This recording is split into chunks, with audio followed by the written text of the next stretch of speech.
Please welcome Mr. David Dinerstein.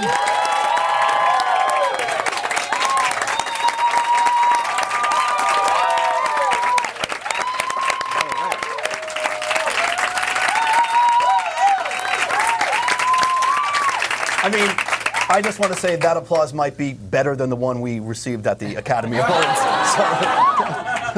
Yes, so we can't sort of skip that because that is the question of the hour.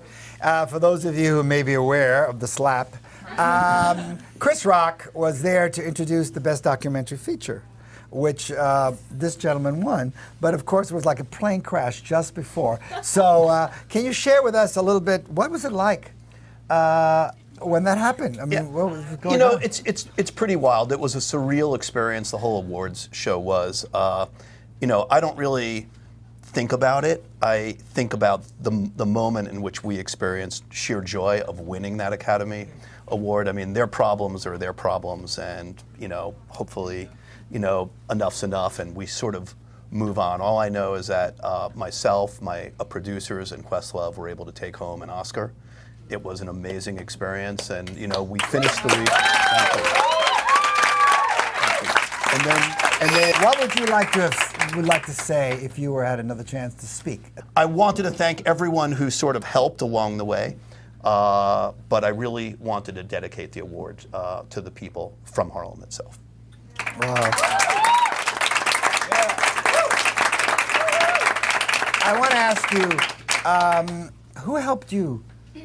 Who do you have to thank that helped you get to where you are today? Well, listen, I like everyone, right? I lean on friends and family all of the time. Without them, I wouldn't be who I am today. They're probably the only type of a sounding board that I have. They know, all of the craziness I sort of bring at times, and they were there to support me along this mission. It took me about 7 years to get this film made. It took my producing partner 15 years before he called me. Well, he was on it for about 8 years. He called me and said, "I'm having some issues. Can you help?" We got together and started over. So I just wanted to thank literally everyone that touched a piece of getting this film made, whether it's friends and family. I was able to bring my 90-year-old dad to the Oscars. That was a moment for me, and and all of my friends that always believed in me and always said, "You're going to win the Oscar," and I would doubt them all the time, going, "I just want to make a movie," and they were there to push me up this hill, and it gave me the confidence to be able to sort of continue to take that rock, push, and it obviously worked out for everyone. I think the most important part of this film, though, is that people actually saw it. If you haven't, you should check it out. So beautiful film. It's on Hulu or Disney Plus. If you're from overseas, it's on Star Plus in Europe. It's the type of film that will continue to live for years and years and years. So, I've made many, many movies over my career, but this is one that particularly stands out. How important is attitude in this town? Attitude's vital, and I mean that in many different ways. You have to have an attitude in order to stick out, okay, in some ways. But in a positive attitude. It needs to be positive, yeah.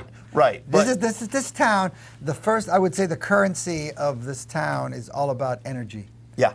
And if you look at these people giving you positive energy, because I can tell you that I have casting directors who come and watch scenes, and then this girl over there, she never did do a scene, but she'll say to me, "Who is that girl?" Right. Because the people with positive energy are always the most talented ones. 100%. Always. I mean, Can you give us 3 pieces of advice of someone who's trying to start something in this industry? What are 3 things that you would say to an actor or producer or director? Here are 3 things you should do that would help you succeed. Believe in yourself. 2, never take no for an answer. And 3, even if there is a no, continue to sort of push that rock up that hill if you really believe in it. How do you deal with the no's that come your way, which I know they do? I probably got it from my mother. I have a special needs sister, and my mother dedicated her life to sort of giving her a chance. And the tenacity and sort of, the ability to sort of buck the system and challenge things in a conventional way. So I probably got it from her, and I'm inspired What did you by learn my from sister. her? I want to hear about your mom. All the time. What did you learn from her? Well, I just learned literally that just because someone gives you an answer you don't want to hear, you don't actually have to take that.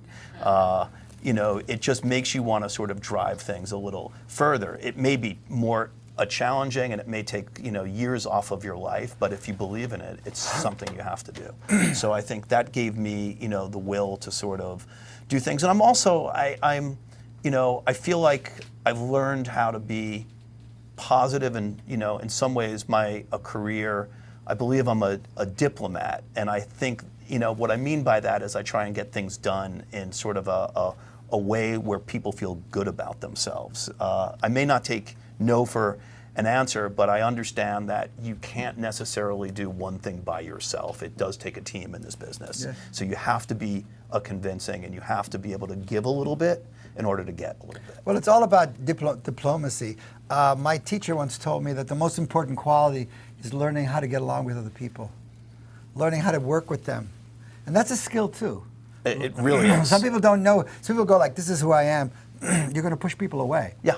Yeah. So unless you can do things in a bubble, then that's great. You can get it done. But there's nobody, no one can do it in a bubble. Yeah, 9 out of 10 times No, you can't do it can't that do way. it.